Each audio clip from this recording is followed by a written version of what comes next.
Hi class, welcome to Module 9 as we explore what families do for work at home and at work. This chapter really covers a great amount of information, and it's probably the area that I like to talk about the most. So I hope to keep this review reasonable within the process.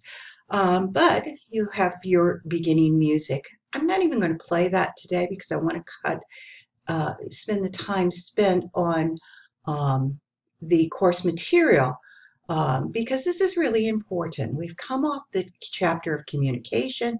We've come off parenting. Now we need to look at what people do at home. The starting music is Crosby, Stills, and Nash.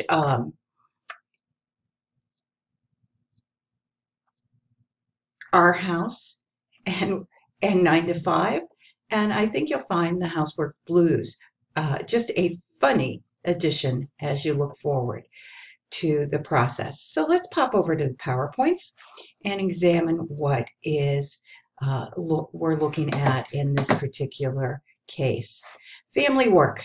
What do people do? Well, family was the core concept of family work, that jobs were created in the home. You learned from your parents how to do your particular job. You can see farming. You can see the processes that went into place. This is before industrialization. And so your labor gets passed in that process, and women were always part of that labor participation. And then there was a changing occupational structure. I think it's really important to consider what industrialization did, that as we move off the farm and we move on to small businesses and family businesses, such as a cobbler or any of the tradesmen out there that you would learn your occupation from, you need those child supports in place. It changes the whole dynamic of family. We don't need as many children as we change our working style. Children are an issue. We create school systems for them. Therefore, they're not earning money at younger ages. And there's some real significant shift in the workplace that occurs. And as we look at this, we continue to understand that the shift is still occurring. Now, remember, early on, women were always in the workforce.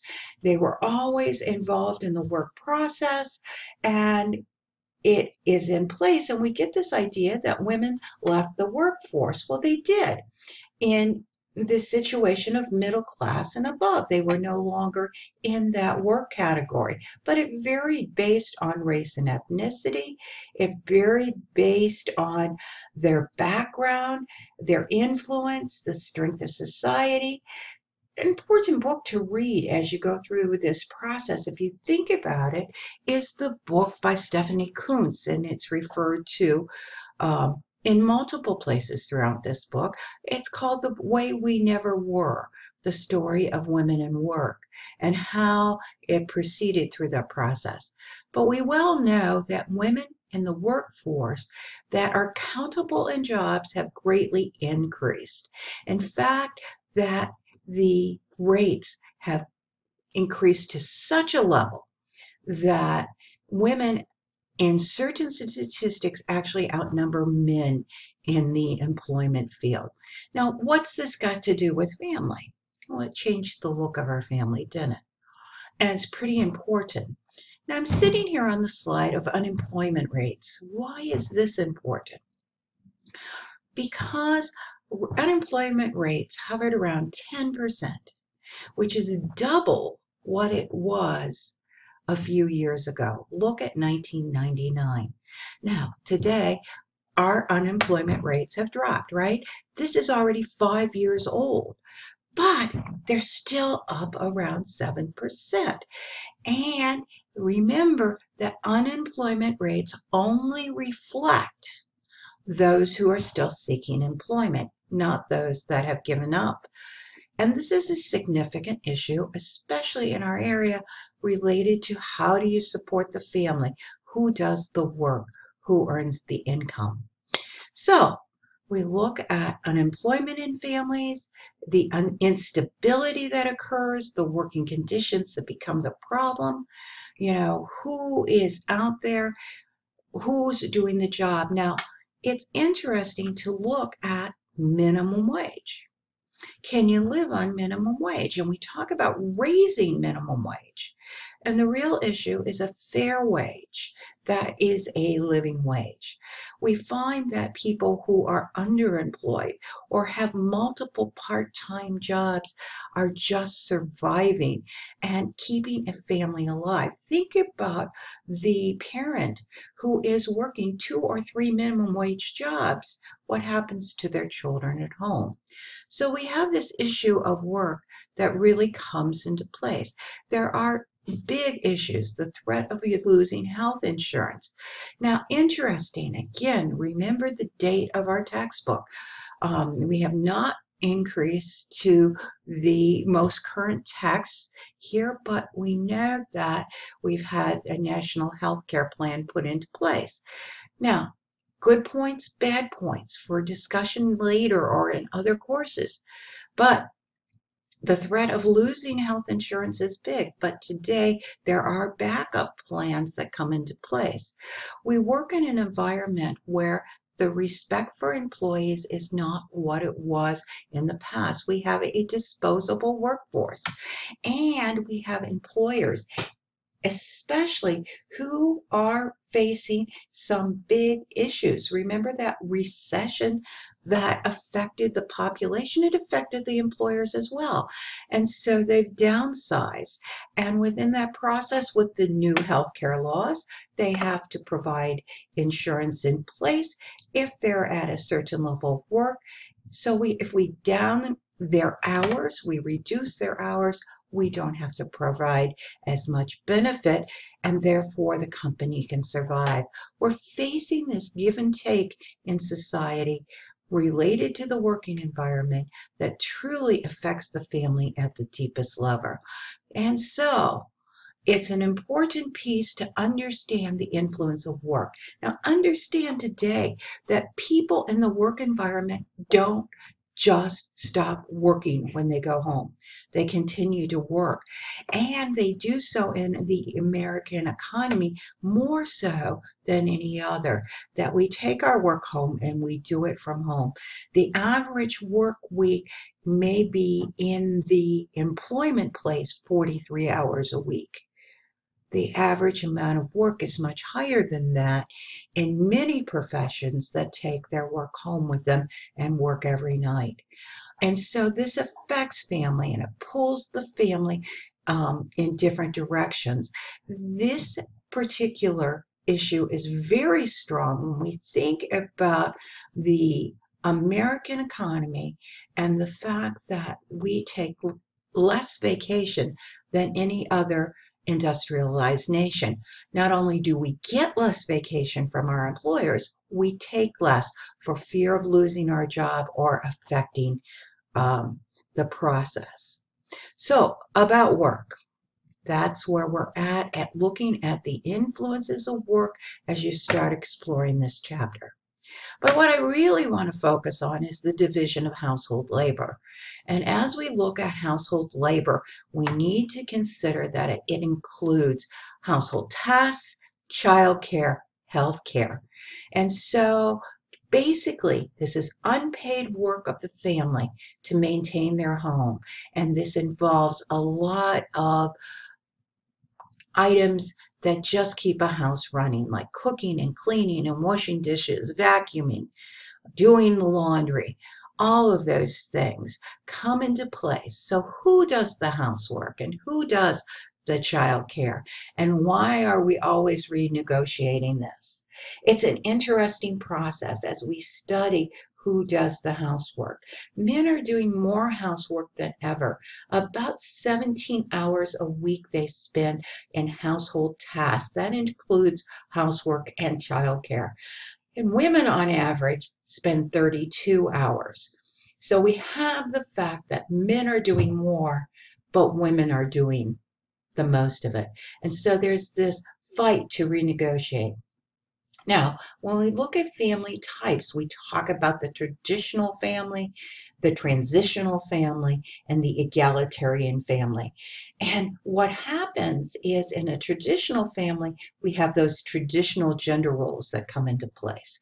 And then say she needs to go to work, an economic downturn, or she can't handle all those tasks, we turn into that transitional family that is fighting back and forth to negotiate that family work. And in an egalitarian family, things are shared based on who does it best. That's a very different concept than what's normally out there. So, who does things? Do men share equally? Well, my partner does, I do, and when we look at childcare, men are doing more. And we see that things are shared. But even within childcare, we find that men are more likely to transport their children. They're more likely to help them get ready in the morning, but the tasks of taking care of them, of bathing and dressing, still fall to women. We'll see that it is a changing world. Cooking, cleaning, still the majority of it is women. Now, what's interesting as we look at these statistics, we find that men will overreport what they do and women will underreport what they do. So we never get a good picture. Now it brings me to people like Arlie Hochschild as she looked at what we call the second shift. Arlie actually, as a sociologist, sat in people's homes and observed them. She became a fixture on their couch and looked at what they do as she started to explore what goes on. And what she found was a very interesting process that basically women are working a second job when they return home. And that's why she called it the second shift. She's written additional books afterwards, The Time Bind, of how we fight this process and we look at what pulls us together. Now, leisure time. Fathers spend more time in leisure than mothers. And we see that it is an interesting process, and we see the difference between those that are employed full time and those that are non employed as far as leisure time. Yes, so employed full time married fathers spend less time in leisure time as well. Child labor at home, a significant part here. Children are assigned tasks, and we see a gendered task process even in child labor in the home. Mothers that work full time are more likely to ask their daughter to do what are the typical female tasks. The research shows that they are more gendered than mothers that stay home, right? And have their children involved in household labor. Children are a piece of that process. Now, it's interesting. I want you to think about this, and our slides don't divide it out into that. But think about who does what task and what's gendered labor.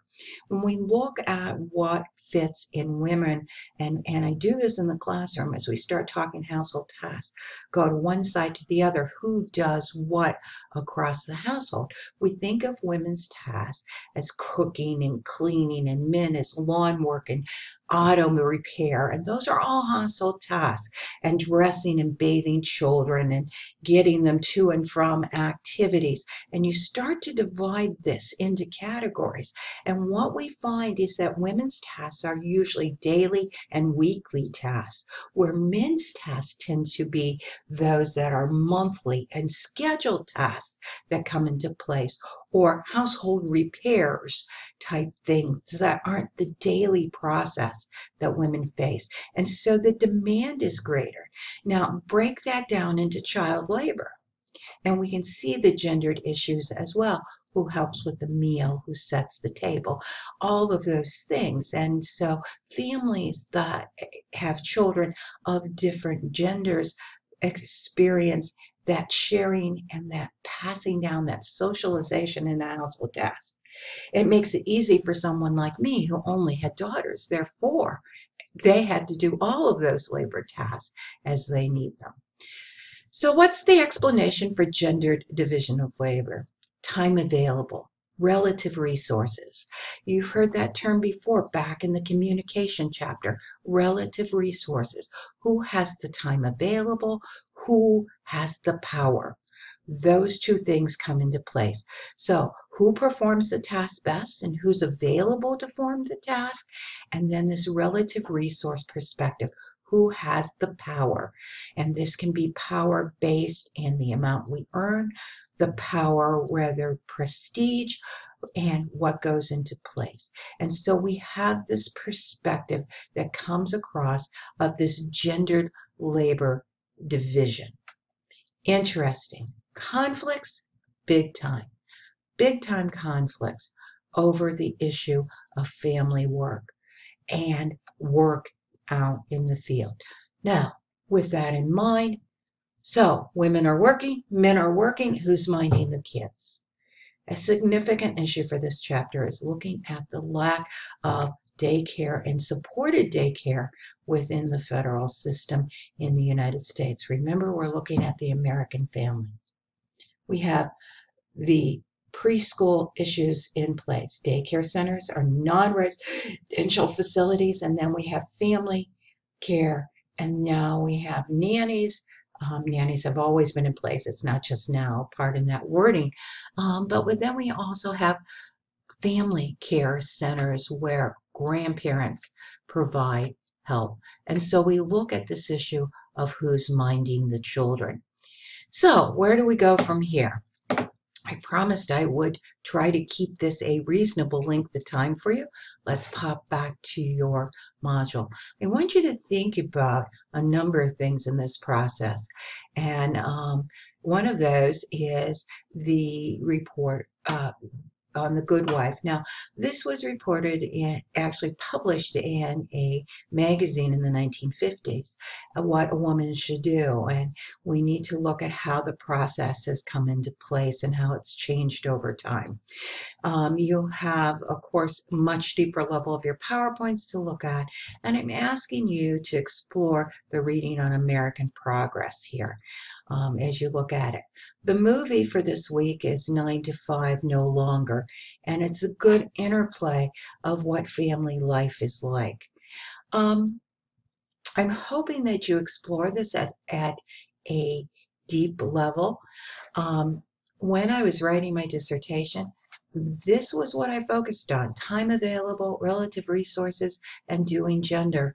And I explored healthcare and who was doing the healthcare on a dual learner family. I think one of the most astounding findings that came out of that research was I expected that men would be doing more related to healthcare. Remember that being married improves your health. Women are there to support men in the process. Men also support women, but men benefit a great deal more. What I found in my research, and even though it is more than 10 years old, that women were arranging all the healthcare appointments, including their husbands, making sure the children made the appointments and doing the follow-up with the sick child and taking care of them. Look at the expense that comes into place, that the tear on the family, the issues of negotiating and what's in place, the tear that I should be there and take care of my child, and this picture of mother, Dr. Mom being in place in controlling that behavior. So you've got a lot to think about this week, and I hope you're having a great time finishing up your research papers. I'll be looking forward to their completion. Have a great day.